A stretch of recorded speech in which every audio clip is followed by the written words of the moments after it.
কি ভাই, পড়তে বসেছো?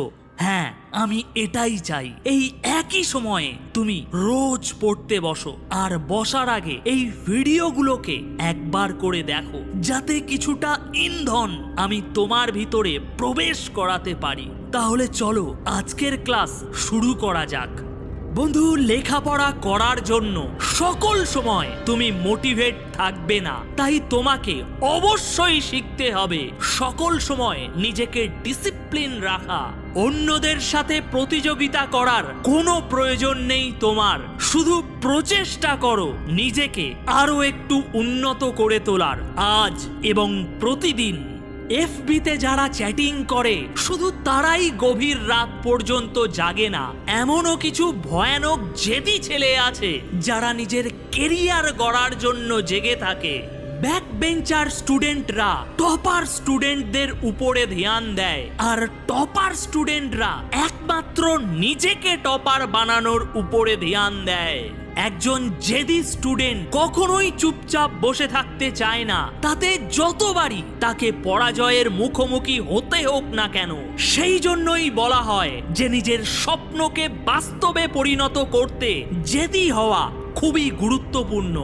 লেখাপড়ার প্রতি ভালোবাসা আপনা আপনি কখনোই জেগে উঠবে না, ওটা তোমাকে নিজে থেকেই জাগাতে হবে, যেভাবে একটা ছেলে একটা মেয়েকে পটায়। যে স্টুডেন্টদের মধ্যে এই কথাগুলোর স্পষ্ট ধারণা আছে যে সে কেন আর কি জন্য করছে, তাকে কোনো সিলেবাসের কোনো প্রশ্নই পিছু হটাতে পারবে না। অন্য কারোর সাথে বা অন্য কিছুর সাথে লড়াই পরে করো ভাই, আগে নিজের অলসতার কাছে জয়ী হও, আগে ওটার সাথে লড়াই করো। প্রতিবার পড়তে বসার আগে এটা নিজেকে মনে করিয়ে দিও, তোমার টার্গেট কমপ্লিট না করে যে মুহূর্তে তুমি বই বন্ধ করে দেবে, সেই মুহূর্তে তুমি অন্য একজনকে সুযোগ করে দিচ্ছ তোমাকে পিছনে ফেলে সে এগিয়ে যাওয়ার। আর বেশি সময় নেব না, এবার তোমার সময় শুরু হচ্ছে। চল বই খোল। যদি তুই কাপুরুষ না হোস, তাহলে নিজের টার্গেট কমপ্লিট না হওয়া পর্যন্ত বই ছাড়া অন্য কিছুতে হাত দিবি না। আজকের টিউশন তাহলে এখানেই শেষ করছি। আশা করি এই ভিডিওগুলির মাধ্যমে আমি তোমাদেরকে সঠিক পথে নিয়ে আসতে পারছি।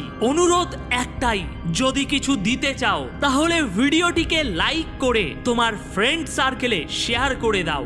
আমি আবারও ফিরে আসব তোমাকে পড়তে বসাতে, তোমার মন মস্তিষ্কে অক্সিজেন প্রবেশ করাতে।